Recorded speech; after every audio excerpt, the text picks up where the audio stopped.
Hi అండి. ఇప్పుడు మనం స్టఫ్డ్ మిర్చీస్ అయితే చూద్దాము. ముందు శనగపిండి అయితే తీసుకొని నేను దేశీ రైస్, రెడ్ రైస్, బియ్యం పిండి అయితే తీసుకొని కొంచెం ఉప్పు, కారం, కొంచెం బేకింగ్ పౌడర్, నెక్స్ట్ పసుపు అయితే తీసుకొని మనం బజ్జీల బ్యాటర్లో కలిపేసుకుంటాము. మిర్చీస్కి అయితే ఇలా ఘాట్లు పెట్టి ఇలాగా బ్యాటర్లో అయితే ముంచుతున్నాను. అలా పడుతుందని బ్యాటర్ అయితే బాగా పడుతుందని ఘాట్లు పెట్టాను. వాటిని తీసుకొని నూనెలో ఫ్రై చేసుకుంటున్నాను అనమాట.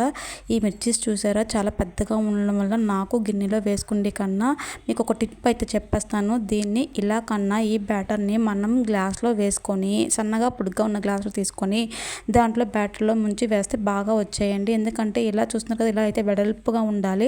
సో ఇదైతే గ్లాస్లో వేసిన బజ్జీ అనమాట. చూస్తున్నారు కదా తేడా కొంచెం బాగా వచ్చింది.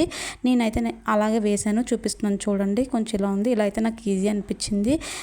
ఇలా చూస్తున్నారు కదా బాగా వచ్చింది కదా. ఇలా ఇది ఉందంటే నేను స్టఫింగ్కి ఆనియన్, వాము, కారం, నిమ్మరసం, పల్లీలు వేయించి కొంచెం చితకొట్టేసి మొత్తం తొక్కు తీసేసి కలిపేసుకొని స్టఫింగ్కి అయితే అది పెట్టుకున్నాను అనమాట. చాలా బాగున్నాయి.